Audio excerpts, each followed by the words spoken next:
Welcome to Vator Reports, Episode 3, the show on innovation and innovators. I'm Bambi Francisco. And I'm Peter Thiel.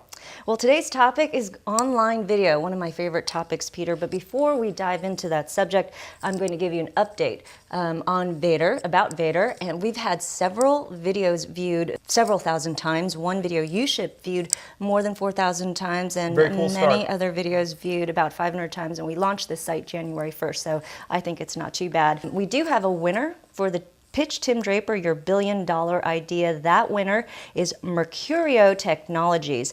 Hi, my name is John Krafsick. My name is Francesco Poletti. And we're Mercurio Technologies. And what we want to talk about is the next stage of encryption technology.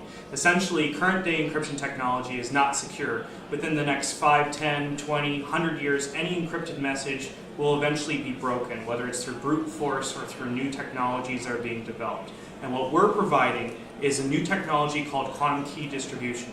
It's basically by sending a single photon at a time, you can create a secure key that you know no other person has observed, that you're then using to securely encrypt your data. We're going to be flying out the founders of this team. They're based out of MIT. They're MIT students. We're going to fly them out to Silicon Valley to meet with Tim Draper, and perhaps they may receive some funding.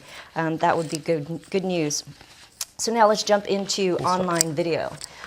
Peter, there has been $521 million invested in 53 video-related companies in 2006, about 100 in the last 2 years. Surprise? Not surprised? Not surprised at all. You know, I think obviously this is one of the massive trends that is happening right now, and so people are pouring enormous resources into it. It's going to transform the entire way the media industry is being done. And so it's not surprising people are paying a lot of attention to it. It's taken a long time. In 1999, I did a video interview with Ellen Hancock of Exodus. I don't know if anyone remembers. And the video was running at 15 frames per second. That's what you're getting on mobile devices today. But it clearly, 1999 was not the year video went mainstream. Yeah, 2006 was the year. The technology's just hit this inflection point, and it's taken longer to get there, but I think the takeoff will also go further than people think. And so, the basic bet for 2007 is that it's going to get to be a lot bigger. And we don't know yet whether it's going to get bigger with a handful of companies dominating it, or whether it's going to be much more fragmented with a lot of smaller players. It's going to be interesting to see what is actually going to attract the audience. Is it going to be user-generated videos, or is it going to be traditionally produced videos? If I had to bet, I would still bet on it being skewed very heavily towards user-generated videos. Just the economics work so much better, and there's enough good stuff that people are creating. And then, of course, the problem is that sort of all the more traditionally generated stuff is being driven by all these media companies that are so far behind the curve. They are behind the curve. They're just so far behind. They are trying to catch up. NBC Universal, as well as News Corp, partnering this spring to form a jointly owned site to compete with YouTube. I don't think that this is going to be very successful, partly because I think they're just going to have very different interests and different agendas. What do you think about their chances? The history's not very promising. Certainly media companies have not done well trying to become technology companies. If you're like a railroad executive and people are starting to fly airplanes, do you start trying to run an airplane company? It's a much bigger sort of change that we're talking about than from railroads to airplanes. So I think there are a lot of structural challenges. They feel they need to do something. There's a lot of pressure on them. So I think they will pretend to do something. They may even try to do something. But whether or not they succeed, I think, will be quite another story. Viacom is really interesting because it is really, it's partnering with Juiced, clearly a technology company. So they're putting their bet into technologists. So it seems like they're sort of taking the right approach. Well, I think that the challenge will still be whether the partnership model will work, or whether, because you have to share, the question is who gets paid what for doing which piece, and there are an awful lot of details that need to get worked out there. If somebody can figure it out, it'll be very valuable. Yeah. The history's not promising, though. Viacom sued YouTube in March for $1 billion, claiming that many thousands of videos were viewed 1.5 billion times. Is this a good move on Viacom's part? Well, it's good as sort of theater or showmanship. I think ultimately we're talking about video, entertainment.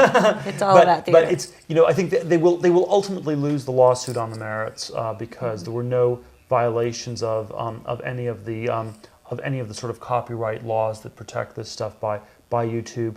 I do think one of the mistakes that Google might have made in the YouTube acquisition is that they underestimated how much the legal liability and legal risks would go up, because YouTube had no money. Google has billions of dollars, and so it's a much deeper pocket to go after. I think ultimately Google is going to fight it really hard, and it's going to just drag out through the court system for years.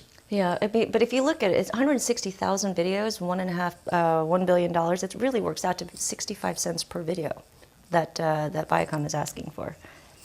Doesn't sound like it adds up. It adds up. A few pennies here and there, it adds up. $1 billion here and there, it adds up. Viacom's cable channel VH1 has this new interesting show called Acceptable TV, and it is a hybrid show. A lot of users submitted video alongside professionally produced content. Is this the future of entertainment? Entertainment's been heading in that way for quite some time. We've had all the reality television shows the last decade or so now, where you've had this strange combination of professional and amateur type production, and I think we're going to continue to see this happen as the media industry fragments more and more. I think so. We'll probably see a lot of hybrid shows and fragmentation of video types of shows, including Taste TV, which is one of the videos we are going to show you. In fact, we're going to show you a number of video-related sites that have been uploaded onto Vator TV, and take a look at their videos. Taste TV is a leading online food, wine, and lifestyle network. It focuses on a variety of programs that appeal to our audience and our contributors. We're here because fatherhood has changed. Guys are more dads than ever. There's been a fundamental redefinition of man's roles today. And today's dads are spending more time with their kids than they ever have before. Spots is trying to help local advertisers around the world afford video advertising. We're a video web services company. We have an integrated solution that unifies advertising, publishing, and analytics. Well, that's our brief overview of video sharing on Vator TV. If you want to upload a video or post a comment, just go to www.vator.tv, and if you want to contact us, just email us at info@vatortv.